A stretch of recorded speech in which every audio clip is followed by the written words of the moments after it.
Awal tahun lalu, karena gereja pendatang baru kami tumbuh pesat, pemimpin memutuskan membagi kembali tanggung jawabku dan rekan kerja lainnya. Awalnya, aku tak terlalu memikirkannya. Tapi saat tahu lebih banyak tentang hal yang terjadi, kulihat hal yang akan jadi tanggung jawabku ternyata lebih sulit. Sebagian besar anggota baru mulai percaya dan belum ada cukup pemimpin atau diaken.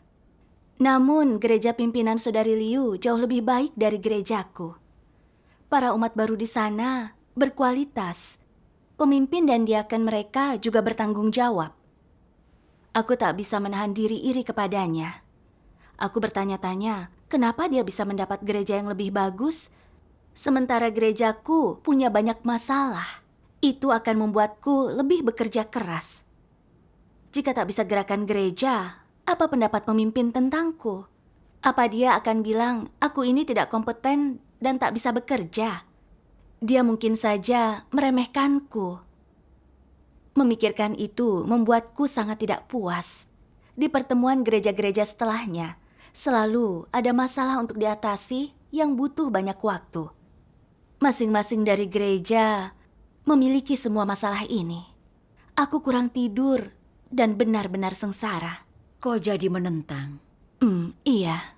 Kupikir tugas yang Saudari Liu selesaikan dalam 1 jam, aku butuh 2 atau 3 jam. Kualitas dan keterampilanku terbatas, tapi gereja punya banyak masalah. Aku tak membuat kemajuan nyata, terlepas semua waktu dan usaha. Jadi, saat pemimpin membandingkan hasil kerjaku dan hasil kerja Saudari Liu, dia pasti akan merasa aku kurang bagus, hasil kerjaku jelek, dan bukan tandingan Saudari Liu. Keadaanku cukup buruk saat itu. Dan setiap kali ada masalah, aku merasa jengkel. Aku lelah secara fisik dan emosional. Jadi aku berdoa kepada Tuhan dan mencari, berkata, Tuhan, ku tahu kau izinkan penugasan ini dan harus tunduk pada pengaturan-Mu. Tetapi aku masih enggan. Cerahkanlah aku agar paham kehendak-Mu dan kerusakanku. Aku lalu membaca kutipan firman Tuhan, dan salah satunya tepat untuk keadaanku. Aku akan membacakannya. Baiklah. Tuhan berfirman, menambahi bebanmu bukan untuk mempersulit, tapi itulah yang kau butuhkan dan tugasmu. Jangan memilih atau melarikan diri. Mengapa menurutmu itu sulit? Jika berusaha sedikit lagi, pasti mampu selesaikan. Bahwa engkau merasa itu sulit seolah tak adil dan sengaja dipersulit adalah penyingkapan kerusakan. Itu berarti tak mau lakukan tugasmu dan tidak menerima dari Tuhan. Ini berarti tidak menerapkan kebenaran. Ketika engkau pilih tugas yang enak dan mudah yang membuatmu terlihat baik, ini adalah watak iblis yang rusak. Jika tak mampu menerima tugas dan tak mampu tunduk, ini membuktikan kau memberontak pada Tuhan, bahwa engkau menentang, menolak, menghindari. Hal itu adalah watak yang rusak. Engkau tahu ini adalah watak yang rusak, jadi harus bagaimana? Ketika engkau merasa tugas untuk orang lain selalu mudah diselesaikan, sedangkan tugas yang diberikan padamu akan membuatmu sibuk dan akan mengharuskanmu habiskan banyak waktu melakukan penelitian, ini membuatmu tidak bahagia. Apa benar bila kau merasa tak bahagia? Tentu saja tidak. Jadi apa yang harus kau lakukan ketika kau merasa ini salah? Jika engkau menolak dan berpikir, setiap kali pekerjaan diberikan, aku mendapatkan yang melelahkan, orang lain selalu mendapatkan pekerjaan yang mudah dan menarik perhatian. Bukankah ini berarti menganggapku orang bodoh? Ini tidak adil. Engkau salah jika berpikir seperti ini, entah ada atau tidaknya penyimpangan dalam pembagian tugas. Apa yang Tuhan lihat? Dia memeriksa hati orang dan melihat apakah ada ketaatan dalam hati mereka. Apakah mereka mampu memikul beban yang berat untuk Tuhan, dan apakah mereka adalah orang yang mencintai Tuhan. Dinilai dengan tuntutan Tuhan, alasan-alasanmu tidak masuk akal, kinerjamu dalam tugas tidak sesuai standar, dan engkau tidak memiliki kenyataan kebenaran, engkau tidak memiliki ketaatan, dan cenderung mengeluh ketika engkau melakukan tugas apapun yang melelahkan atau kotor. Di mana letak masalahnya? Pertama, mentalitasmu salah. Apa artinya itu? Artinya engkau punya sikap yang salah terhadap tugasmu. Engkau hanya memikirkan harga diri dan kepentinganmu sendiri. Engkau tidak memperhatikan kehendak Tuhan dan sama sekali tidak memiliki ketaatan. Ini bukan sikap yang benar terhadap tugas. Amin. Membaca ini, aku merenungkan sikapku selama ini. Melihat anggota gereja yang kupimpin tak punya pijakan dan sedikit yang bisa mengemban tugas, aku merasa sangat enggan. Belum semua pemimpin terpilih, dan banyak proyek sulit dikelola. Jadi bukan hanya harus habiskan waktu dan energi, tapi hasilnya jadi tak bagus, lalu aku terlihat jelek. Aku ingin kelola gereja yang sudah mantap, agar tidak perlu khawatir dan bisa lebih mudah mendapatkan hasil. Dan aku jadi terlihat cakap. Aku berpikir pembagian kerja seperti itu tak adil. Saudari Liu dapat pekerjaan mudah yang bermanfaat, tapi aku dapat pekerjaan yang berat melelahkan. Aku tidak akan bisa menonjol. Jadi aku sangat menentangnya dan tak mau menerimanya. Namun melalui firman Tuhan, kulihat cara pikirku tentang itu artinya menolak lakukan tugas, pilih-pilih dan tak mau melakukan bila tidak memuaskan. Aku sangat jauh dari taat. Iya. Aku selalu berpikir aku teliti dan bertanggung jawab. Tidak pernah menyangka akan disingkap seperti itu. Motivasi dan perspektifku dalam bertugas salah. Bukannya coba memuaskan Tuhan. Aku ingin dikagumi dan dipuji oleh orang lain. Bagaimana bisa mendapat perkenanan Tuhan dengan sembunyikan niat dalam tugas? Iya, benar. Kita sangat sulit tunduk saat kepentingan pribadi kita terancam dalam tugas. Kita selalu punya pilihan sendiri dalam tugas dan ingin kerjakan hal yang santai dan mudah. Itu pengejaran egoistis. Benar. Kau benar. Jadi bagaimana kau mengubah keadaanmu? Lalu aku membaca firman Tuhan. Aku akan membacanya. Baiklah. Tuhan berfirman, jika engkau ingin dedikasikan diri untuk memenuhi kehendak Tuhan, engkau tak bisa hanya mengerjakan satu tugas. Engkau harus menerima amanat yang Tuhan berikan kepadamu. Entah itu sesuai dengan selera dan minatmu atau tidak. Atau hal yang tak kau sukai, belum pernah dilakukan sebelumnya atau sulit, engkau tetap harus menerimanya dan tunduk. Tak hanya itu, engkau juga harus bekerja sama mempelajarinya, mengalaminya, serta beroleh jalan masuk. Sekalipun menderita, dipermalukan, dan tak pernah menonjol, kau tetap harus jalankan pengabdianmu. Harus menganggap sebagai tugas yang harus kau penuhi, bukan sebagai urusan pribadimu, tapi sebagai tugasmu. Bagaimana harusnya orang memahami tugas? Seperti yang Tuhan, Sang Pencipta, berikan untuk dilakukan. Beginilah caranya tugas manusia muncul. Amanat yang Tuhan berikan kepadamu adalah tugasmu dan sudah ditetapkan oleh surga dan diakui oleh bumi bahwa engkau harus melaksanakan tugasmu seperti yang Tuhan tuntut. Jika engkau mampu memahami bahwa engkau sedang menerima amanat Tuhan, bahwa ini adalah kasih Tuhan dan berkat Tuhan yang datang atasmu, engkau akan mampu menerima tugasmu itu dengan hati yang mengasihi Tuhan, dan engkau akan mampu memperhatikan kehendak Tuhan saat engkau melaksanakan tugasmu, dan engkau akan mampu mengatasi semua kesulitan untuk memuaskan Tuhan. Orang yang benar-benar mengorbankan diri untuk Tuhan tidak bisa menolak amanat Tuhan, tidak bisa menolak tugas apapun. Tugas apapun yang Tuhan percayakan padamu, kesulitan apapun yang menyertainya, engkau tidak boleh menolak, tetapi harus menerima. Apa jalan untuk menerapkan ini? Jalannya adalah melakukan segala sesuatu dengan kesetiaan untuk memuaskan Tuhan. Di manakah letak titik fokusnya di sini? Titik fokusnya terletak pada segala sesuatu. Segala sesuatu tidak selalu berarti Hal-hal yang kau sukai atau hal-hal yang cakap kau lakukan juga bukan hal yang sudah kau ketahui dengan baik. Terkadang kau tak cakap, terkadang perlu belajar, terkadang dapat kesulitan, terkadang harus menderita. Namun apapun tugasnya, asalkan diamanatkan oleh Tuhan, engkau harus menerimanya sebagai tugas dari Tuhan, anggap itu tugasmu. Dengan setia memenuhinya dan genapi kehendak Tuhan. Inilah jalan penerapannya. Apapun yang terjadi padamu, kau harus selalu cari kebenaran, dan begitu kau yakin penerapan sesuai kehendak Tuhan, kau harus terapkan. Hanya inilah yang disebut menerapkan kebenaran dan satu-satunya cara memasuki kenyataannya. Amin. Membaca ini aku tahu, itu benar.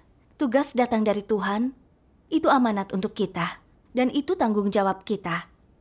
Sesulit apapun itu, atau sekecil apapun kemuliaan yang ada di dalamnya, itu kewajiban yang harus kita terima. Itu adalah sikap yang harus kita miliki. Dan itu nalar yang harus dimiliki makhluk ciptaan di hadapan Tuhan.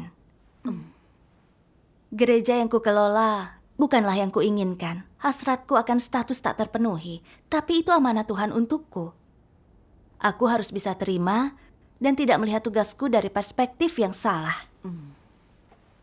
Aku kemudian berdoa di hadapan Tuhan, ingin tunduk pada pengaturannya, agar kerahkan tenaga saat bertugas, menyirami umat baru, dan bantu mereka mantapkan diri di jalan yang benar. Sikapku sedikit membaik setelah berdoa, dan kekesalanku mereda. Syukur kepada Tuhan. Kemudian makin banyak gereja didirikan. Jadi pemimpin membagi tanggung jawab kami lagi. Dari gereja dalam lingkupku, satu-satunya yang sedikit lebih bagus dan seorang saudari yang melakukan penyiraman dengan baik, ditugaskan ke manajemen orang lain. Aku sangat kesal dan tidak senang. Aku merasa mereka memahami situasiku. Aku mengelola gereja dengan masalah terbanyak, dan aku sudah bekerja keras. Tidak mudah menemukan saudari yang menyiram dengan baik, dan dia diambil.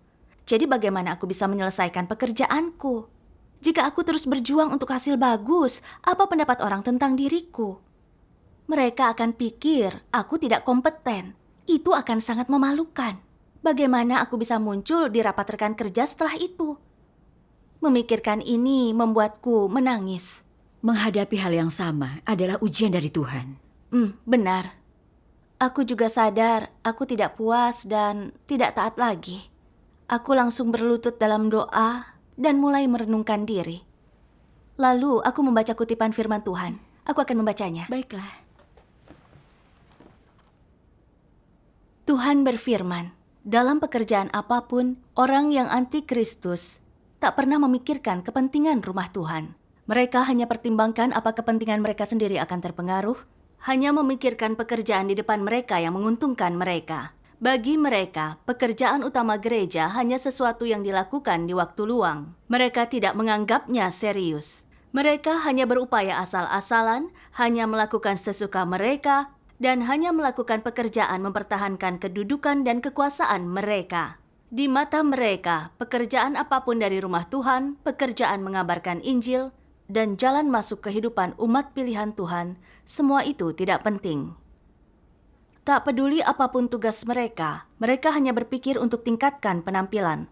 Selama itu akan meningkatkan reputasi, mereka memeras otak untuk belajar, untuk melaksanakannya. Mereka hanya peduli apakah hal itu akan buat mereka menonjol. Apapun yang mereka lakukan atau pikirkan, mereka hanya peduli dengan ketenaran mereka. Tugas apapun yang mereka lakukan, mereka hanya bersaing memperebutkan siapa yang tinggi atau rendah, siapa yang menang atau kalah, siapa yang memiliki reputasi lebih besar. Mereka hanya peduli berapa banyak orang yang menghormati, menaati dan mengikut mereka. Mereka tidak pernah mempersekutukan kebenaran atau menyelesaikan masalah nyata. Mereka tidak pernah memikirkan bagaimana melakukan segala sesuatu berdasarkan prinsip ketika melaksanakan tugas. Apakah mereka telah setia, telah memenuhi tanggung jawab mereka, telah menyimpang, atau apakah ada masalah atau tidak? Mereka sama sekali tidak memperhatikan apa yang dituntut oleh rumah Tuhan. dan apa kehendak Tuhan. Mereka hanya bekerja keras dan bertindak demi status dan gengsi, demi ambisi dan keinginan mereka sendiri. Bukankah ini perwujudan dari sikap egois dan keji? Iya. Ini memperlihatkan betapa hati mereka dipenuhi dengan ambisi, keinginan, dan tuntutan yang tak masuk akal. Segala sesuatu yang mereka lakukan dikendalikan oleh ambisi dan keinginan mereka. Apapun yang mereka lakukan, dorongan dan titik awalnya adalah ambisi, keinginan, dan tuntutan mereka yang tak masuk akal. Inilah perwujudan khas dari sikap egois dan keji. Iya. Amin. Amin. Firman Tuhan bicara betapa kejinya antikristus yang punya ambisi dan hasrat dalam tugas mereka, selalu lindungi kepentingan sendiri saat mendekati berbagai hal. Apapun tugas yang diemban, tak pernah pikirkan kehendak Tuhan, cara bekerja dengan baik, atau memastikan pekerjaan gereja tidak dirugikan. Mereka hanya peduli nama baik, tak memedulikan gereja. Benar. Iya. Lalu dalam hal perilaku, melihat gereja yang kukelola punya banyak masalah, yang kupikirkan bukanlah bagaimana bersandar pada Tuhan untuk berusaha mendukung mereka, tapi justru takut tak dapat hasil dan dipandang rendah oleh orang yang akan memalukan. Aku menentang dan tak senang dengan hal itu. Bahkan aku jadi malas. Saat tahu saudari yang cukup cakap bekerja di bawahku akan dipindahkan ke tempat lain, reaksi pertamaku, aku kehilangan pekerja yang baik. Jadi prestasi kerjaku sendiri akan menurun. Lalu pemimpin akan pikir aku tak layak dan tak bisa kuasai pekerjaan gereja. Aku sadar yang kupikirkan dalam tugasku cuma reputasi dan kepentinganku sendiri. Bagaimana bisa sukses tanpa banyak usaha, tetap tampil baik dan dikagumi orang, tak melihat gambaran besar pekerjaan gereja. Aku sangat egoistis, dan itu watak antikristus.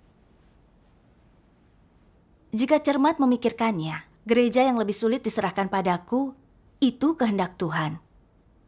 Gereja dengan lebih banyak permasalahan mengharuskanku bersandar pada Tuhan dan lebih banyak mencari kebenaran untuk selesaikan kesulitan. Aku harus lebih berkorban untuk mendukung mereka agar mereka tahu kebenaran pekerjaan Tuhan dan dapat fondasi di jalan yang benar. Ini pelatihan yang baik bagiku. Lalu, situasi jadi makin sulit, memaksaku untuk datang pada Tuhan, cari kebenaran dan temukan solusi.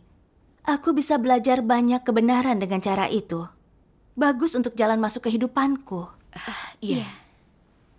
Aku kemudian jadi sadar, tugas itu bukanlah seseorang mencoba mempersulitku, tapi kasih dan berkat Tuhan. Aku harus menerimanya dan mengerahkan segenap hatiku. Pemahaman ini membantuku mengubah sikap dan perasaan tak enakku berkurang. Syukur kepada Tuhan. Sudut pandang itu sangat mencerahkan. Mengalami masalah dalam tugas bukan hal buruk. Benar. Tuhan gunakan itu untuk bantu kita pahami kebenaran. Itu bagus untuk jalan masuk kehidupan kita. Pekerjaan Tuhan sungguh nyata. Benar. Setelah itu aku membaca firman Tuhan yang membantuku memahami masalahku. Mari menonton video pembacaannya. Baiklah.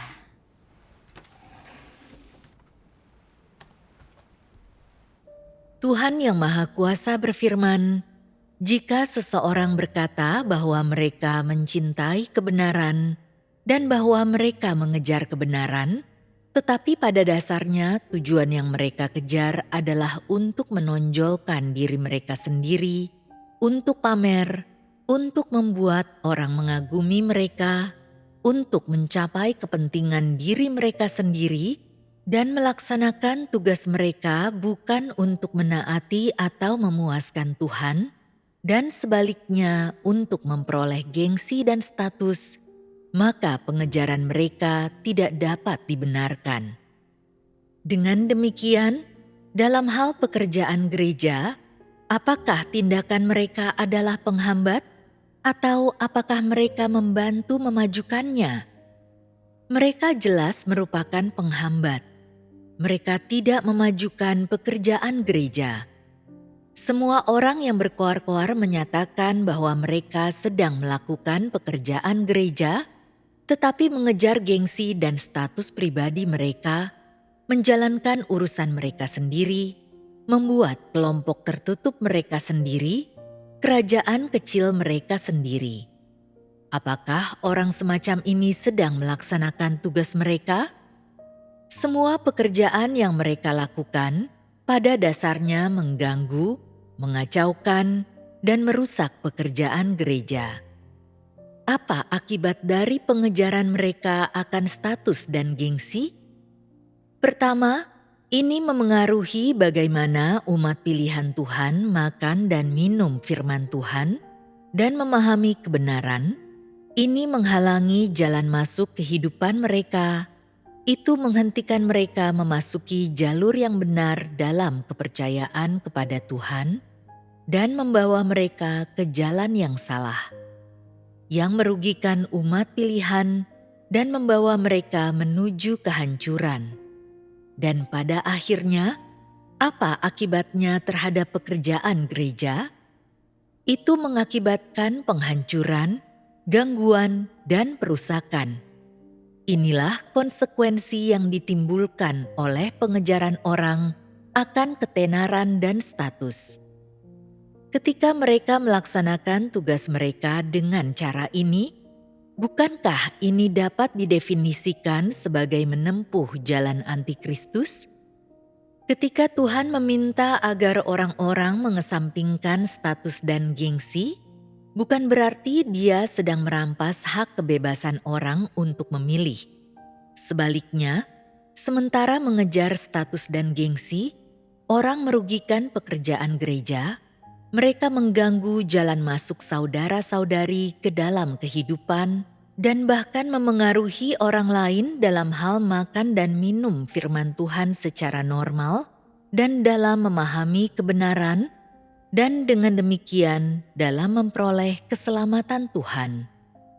Yang lebih serius lagi adalah ketika orang mengejar status dan gengsi, perilaku dan tindakan semacam itu dapat digolongkan sebagai bekerja sama dengan iblis dalam merusak dan menghalangi kemajuan normal pekerjaan Tuhan sampai taraf tertinggi dan mencegah dilaksanakannya kehendak Tuhan secara normal di antara umat pilihannya. Mereka dengan sengaja menentang dan memperdebatkan apa yang telah Tuhan tetapkan. Inilah natur dari pengejaran orang akan status dan gengsi.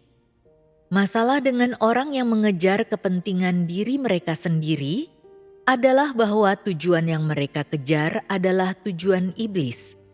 Semua itu adalah tujuan yang jahat dan tidak adil. Ketika orang mengejar kepentingan pribadi seperti gengsi dan status, tanpa disadari mereka menjadi alat iblis. Mereka menjadi saluran bagi iblis, dan selain itu, mereka menjadi perwujudan iblis. Mereka memainkan peran negatif di dalam gereja, terhadap pekerjaan gereja, dan terhadap kehidupan bergereja yang normal, serta terhadap pengejaran normal umat pilihan Tuhan. Efek yang mereka hasilkan adalah mengganggu dan merusak. Mereka memiliki efek negatif. Jika seseorang yang mengejar kebenaran mampu memikirkan kehendak Tuhan dan memikirkan beban Tuhan, ketika mereka melaksanakan tugas mereka, mereka menjunjung tinggi pekerjaan gereja dalam segala hal. Mereka mampu meninggikan Tuhan dan bersaksi tentang Tuhan. Mereka membawa manfaat bagi saudara-saudari dan menyokong mereka serta membekali mereka, dan Tuhan menerima kemuliaan dan kesaksian yang mempermalukan iblis. Sebagai hasil dari pengejaran mereka, Tuhan mendapatkan makhluk ciptaan yang benar-benar mampu takut akan Tuhan dan menjauhi kejahatan, dan yang mampu menyembah Tuhan. Dan sebagai hasil dari pengejaran mereka juga, kehendak Tuhan dilaksanakan. Di mata Tuhan, pengejaran semacam itu adalah pengejaran yang positif, itu baik. Pengejaran semacam itu sangat bermanfaat bagi umat pilihan Tuhan, serta sepenuhnya bermanfaat bagi pekerjaan gereja, itu memajukan hal-hal yang berkaitan dengan pekerjaan gereja dan dipuji oleh Tuhan. Amin. Ini membuatku lebih memahami pengejaran kepentingan pribadiku. Aku sadar saat orang lakukan itu, mereka bertindak mewakili iblis, menjadi alat untuk mengganggu pekerjaan gereja. Sebelumnya kupikir hanya melakukan hal yang jelas-jelas jahat, terang-terang halangi pekerjaan dan kehidupan gereja adalah bertindak sebagai antek iblis. Namun aku melihat jika hanya kejar kepentingan sendiri dalam tugas dan abaikan kepentingan gereja, kita hanya akan rugikan pekerjaan gereja dan mengganggu. Iya, benar. Memikirkan yang kutunjukkan dalam tugasku, meskipun tampak tak pernah bermalasan, bisa kerja keras dan bekerja hingga larut malam, juga tak pernah lakukan hal yang mengganggu. Motivasiku dalam tugas tidak tepat. Motivasiku bukan memuaskan Tuhan, tapi upaya untuk menonjol dan dikagumi orang. Saat tidak suka pembagian kerja, aku tak puas dan tak mau kerjakan. Aku tidak bisa tunduk dan melakukan tugas dengan baik, atau tawarkan dukungan langsung pada saudara-saudari. Tanpa aku sadari, pekerjaan penyiraman jadi terhalang. Iya. Sesungguhnya aku punya lebih banyak pengalaman.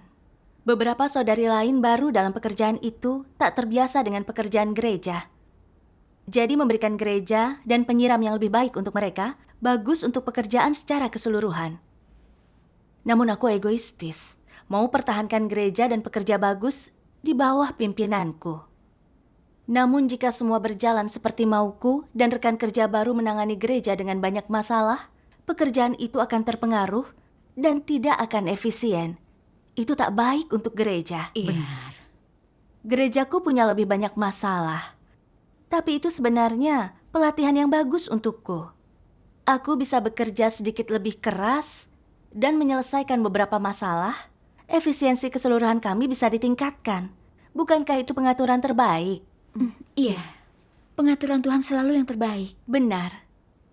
Lalu aku menjadi sadar bagaimana tugas ini menyingkap pemikiranku yang egoistis dan sungguh tidak masuk akal.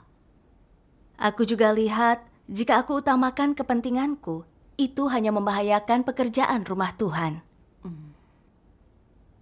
Dahulu, aku hanya mengejar nama dan status serta kepentingan pribadi dalam tugasku. Aku melakukan pelanggaran. Jika tidak berubah kali ini, dan terus lindungi kepentingan sendiri, aku akan merugikan pekerjaan rumah Tuhan lagi, menyinggung watak Tuhan dan disingkirkan. Iya. Ini pemikiran yang menakutkan bagiku. Ku berdoa kepada Tuhan untuk bertobat. Aku berkata, Tuhan, dalam tugasku aku hanya lindungi kepentingan sendiri tanpa memikirkan pekerjaan gereja atau kehendak-Mu. Dengan kemanusiaanku, aku tak layak mengemban tugas. Tuhan, aku ingin sungguh bertobat. Aku membaca firman Tuhan yang telah memberiku jalan masuk. Aku akan membacanya. Baik.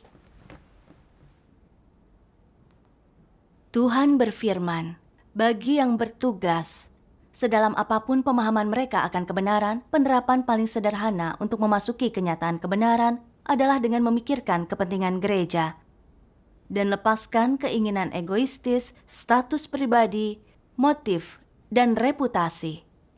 Prioritaskan kepentingan rumah Tuhan. Inilah setidaknya yang harus orang lakukan. Jika orang yang sedang lakukan tugas bahkan tak mampu lakukan ini, bagaimana bisa disebut melaksanakan tugas? Ini bukanlah melaksanakan tugas. Pikirkanlah lebih dahulu kepentingan rumah Tuhan, kepentingan Tuhan, dan pekerjaannya. Jadikan pemikiran ini yang terutama. Setelah itu kau dapat pikirkan stabilitas statusmu atau pandangan orang terhadapmu. Bukankah kau merasa hal ini jadi lebih mudah bila kau membaginya ke dalam langkah-langkah ini? Lakukan ini selama beberapa waktu akan mudah memuaskan Tuhan. kau juga akan mampu penuhi tanggung jawab, kewajiban, dan tugasmu. Kesampingkan keinginan egoistis, motif pribadimu, pikirkan kehendak Tuhan, dan utamakan kepentingan Tuhan dan rumahnya. Setelah alami ini untuk sesaat, kau merasa ini cara hidup yang baik, bersikap jujur dan tulus bukan sebagai orang yang hina, hiduplah secara adil dan terhormat, bukan jahat atau berpikiran sempit. Kau akan merasa inilah cara orang seharusnya hidup. Perlahan, keinginan hati untuk memuaskan kepentingan pribadimu akan berkurang. Amin. Amin. Syukur kepada Tuhan. Dari firman Tuhan, aku mengerti. Rumah Tuhan harus didahulukan dalam segala hal, bukan keuntungan pribadiku. Reputasi dan status bersifat sementara. Mengejar semua itu tak ada artinya. Tidak hidup dalam kerusakan, menerapkan kebenaran, dan lakukan kehendak Tuhan, itu cara dapat perkenanan Tuhan. Kau benar. Memahami ini mencerahkanku. Bagaimanapun pekerjaan dibagi, aku tak bisa terus lindungi kepentingan pribadi, martabat, dan statusku. Harus patuh dan bertugas dengan baik. Meski tak mendapat hasil bagus, harus fokus untuk hidup di hadapan Tuhan dan terima pengawasannya. Aku setuju. Apapun pendapat orang lain tentangku, curahkan hati pada tugas dan tanggung jawabku. Hanya itu cara melakukan kehendak Tuhan. Pastinya, Tuhan ingin kita kesampingkan kepentingan pribadi dan lindungi kepentingannya. Iya. Selama beberapa hari kemudian, aku bekerja keras dalam tugasku, tidak memikirkan kepentinganku. Dengan melakukan itu, aku merasa tidak terlalu dikendalikan oleh kerusakanku. Syukur kepada Tuhan. Saat bahas pekerjaan dengan seorang saudari, dia bilang bahasa Inggrisnya kurang bagus. Butuh penerjemah saat tinjau gereja pendatang baru. Dia mendapat kesulitan dan tak maksimal hasil tugasnya. Saat dia mengatakan itu, aku berpikir bahasa Inggrisku baik. Jadi mungkin aku bisa tukar dengannya dan aku bisa awasi pekerjaan gereja itu. Namun terbersit di benakku bahwa gereja itu punya banyak masalah. Jadi menangani itu mungkin butuh banyak usaha dan mungkin tidak ada banyak kemajuan. Aku khawatir itu bisa berdampak pada diriku. Lalu aku tak jadi bertukar. Namun memikirkan hal itu, aku sadar hanya pertimbangkan keuntungan sendiri lagi, melindungi martabat dan statusku. Jadi aku dengan segera berdoa di hadapan Tuhan, meminta Dia membimbingku. Syukur kepada Tuhan. Setelah berdoa, aku sadar situasi ini adalah ujian dari Tuhan dan memberiku kesempatan menerapkan kebenaran. Aku tak bisa hidup dalam kerusakan, melindungi kepentinganku seperti sebelumnya. Jika perubahan ini bermanfaat bagi pekerjaan gereja, aku harus melakukannya. Jadi, aku memikirkan tanggung jawab rekan kerja yang satunya dan merasa yang terbaik adalah aku bertukar dengannya. Aku berbagi pemikiranku dengan pemimpin, lalu dia dan rekan kerja yang itu menyetujuinya. Itu bagus. Aku merasa lega. Setelah melakukan perubahan, aku menghargainya dengan cara yang sulit kugambarkan. Akhirnya, ku terapkan kebenaran dan jadi orang nyata. Syukur kepada Tuhan. Seperti yang Tuhan firmankan, kau juga akan mampu penuhi tanggung jawab, kewajiban dan tugasmu. Kesampingkan keinginan egoistis, motif pribadimu, pikirkan kehendak Tuhan dan utamakan kepentingan Tuhan dan rumahnya. Setelah alami ini untuk sesaat, kau merasa ini cara hidup yang baik, bersikap jujur dan tulus, bukan sebagai orang yang hina. Hiduplah secara adil dan terhormat, bukan jahat atau berpikiran sempit. Kau akan merasa inilah cara orang seharusnya hidup. Perlahan, keinginan hati untuk memuaskan kepentingan pribadimu akan berkurang. Amin. Amin. Syukur kepada Tuhan. Setelah itu, aku berhenti bersikap negatif tentang gereja yang sedang kupimpin. Aku sebaliknya, kerja keras mengurus pekerjaan gereja. Saat ada orang di tim penyiraman keluhkan kesulitan pekerjaan mereka, aku bersekutu tentang firman Tuhan untuk perbaiki perspektif keliru itu, mengandalkan Tuhan dan cari kebenaran untuk selesaikan masalah. Saat lihat pendatang baru punya masalah dan tak hadiri pertemuan, aku berhenti salahkan mereka karena kesulitan Sebaliknya, kulakukan percakapan dengan mereka untuk pahami kesulitan mereka dan bersekutu tentang firman Tuhan. Tentang tidak punya cukup pemimpin dan diaken, aku lebih banyak melatih orang yang berbakat. Aku bersekutu dengan mereka yang berkualitas bagus dan cocok untuk peran itu tentang signifikansi dan prinsip melakukan tugas, serta meluangkan waktu bekerja mendampingi mereka. Saat tahu ada pekerjaan cukup rumit di gereja dan tidak ada yang meninjaunya, aku berusaha menanganinya. Awalnya, aku tak tahu apa aku bisa selesaikan dengan baik, tetapi aku tahu pasti tidak bisa terus jauhkan diri dari hal itu. Tidak bisa dengan egoistis memikirkan lingkup kecil pekerjaanku. Aku harus pikirkan kehendak Tuhan dan menjunjung pekerjaan gereja. Syukur kepada Tuhan. Setelah beberapa saat, ada kemajuan dalam pekerjaanku. Semua pemimpin dan diaken telah dipilih di gereja yang kukelola. Di beberapa gereja jumlah orang yang bertugas double. Dan beberapa pendatang baru bisa melakukan pekerjaan sendirian. Di gereja yang sebelumnya tidak berjalan baik, setiap bagian pekerjaan dicermati. Aku sungguh bisa melihat perbuatan Tuhan dalam hal itu. Ya, syukur kepada Tuhan. Aku juga sungguh alami yang Tuhan inginkan adalah hati dan ketaatan manusia. Jika bisa pertimbangkan kehendaknya dan hanya pikirkan pekerjaan gereja, bukan kepentingan sendiri, kita bisa memperoleh bimbingan Tuhan. Memahami ini memperkuat imanku. Syukur kepada Tuhan. Sungguh pengalaman luar biasa. Iya.